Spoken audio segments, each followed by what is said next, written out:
Right.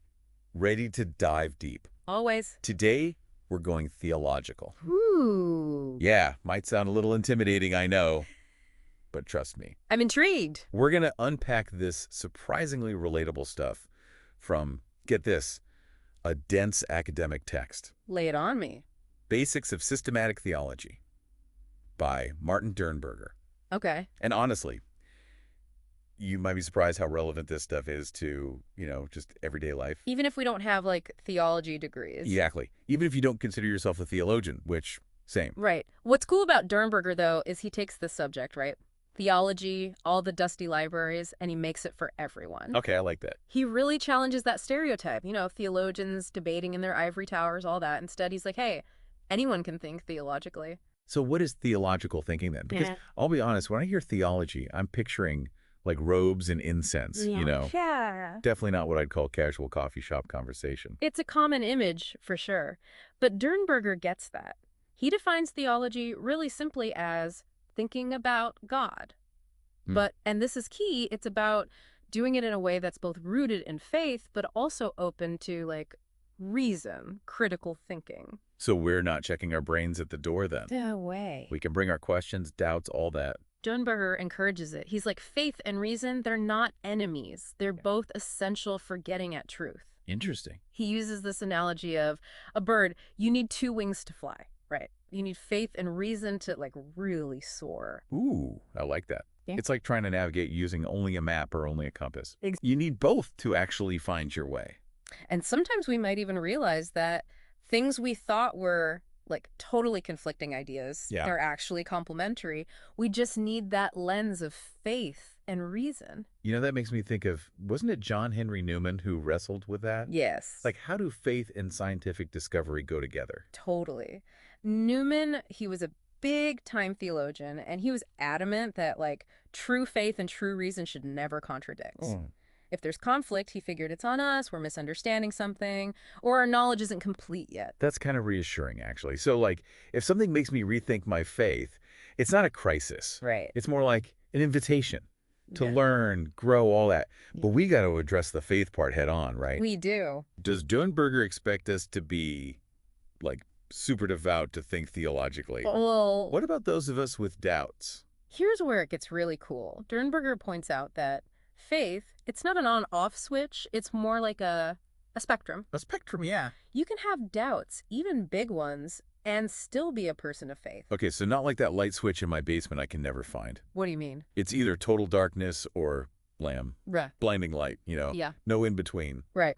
And actually, Dürnberger uses this comparison. I think you'll like this. He says, faith isn't like a pregnancy. Okay, now that is an image I was not expecting. It's true, though. You've got my attention. Tell me more. So pregnancy, right. It either is or it isn't. For sure. But faith, way more nuanced. It's not just do you have it or not, but like the complexities, the journey of it all. Yeah. So if faith is more of a journey, not a destination, Yes.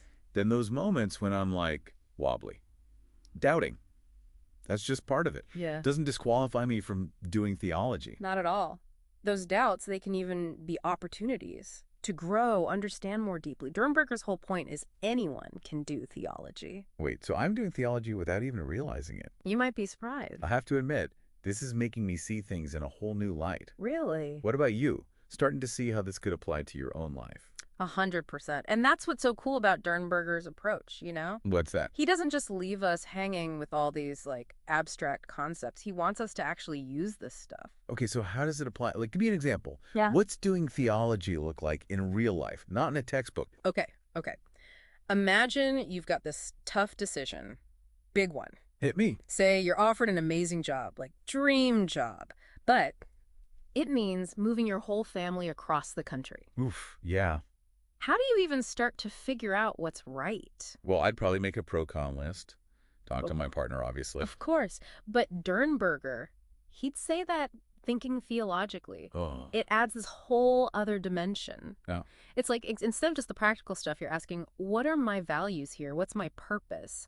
How does living out my faith play into this? So it's tapping into something deeper. Yes. Going beyond just what I want. It's about the bigger picture. Makes sense. Or think about all the, like, really tough stuff going on in the world. Yeah. Poverty, injustice, climate change. Dürnberger would say, theology. It gives us a framework for how to understand these issues, but not just in a political way. Right. It's through this lens of, like, compassion, human dignity. I see. So instead of just getting angry or feeling helpless, it's like, It's deeper. yeah, we connect with these problems on a more human level. But does it actually, like, tell us what to do? Does theology have the answers? It's not an answer sheet, no. No. But it does equip us, you know? To do Yeah, to have these conversations differently. It encourages us to really listen to people even if we disagree with them. Interesting. Challenge our own assumptions too, and try to find common ground. So less about having the right solution, more about changing how we even approach these issues. Exactly. And honestly, that's where the real power is. It's realizing how interconnected everything is. Our lives, the world around us. Right.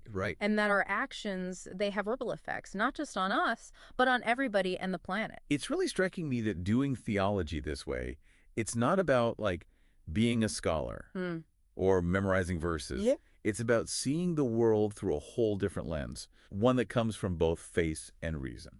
You got it. And we're just getting started here. Dürnberger, he's got all these nuggets of wisdom in his work. It's already blowing my mind. Just wait. It changes how we see ourselves, the world, everything. I bet our listeners are having some aha moments right now. For sure. And just when you think it can't get any deeper, Dürnberger hits us with this final provocative thought. Okay, what is it? He says everyone, and he means everyone, already has a theology. Wait, really? I haven't written any theological treatises lately. Unless my grocery list, where I'm deciding between organic apples or the regular kind, counts.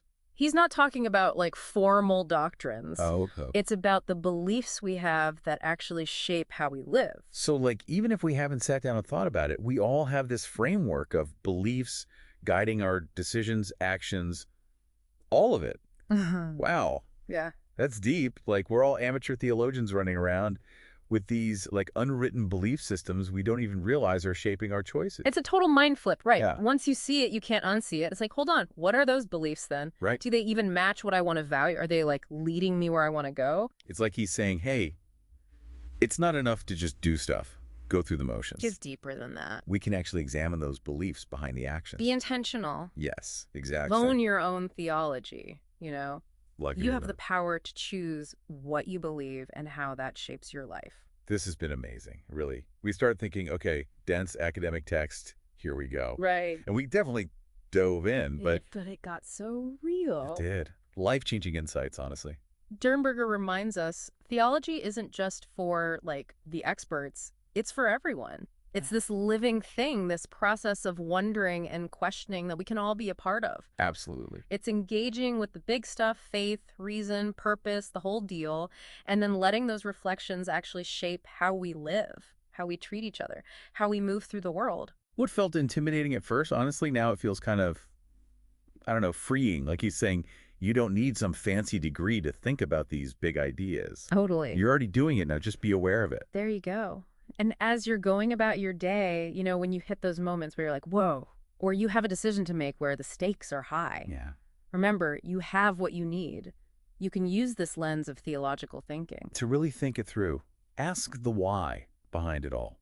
Let your beliefs guide you. To a life with more thought, more purpose. I love that.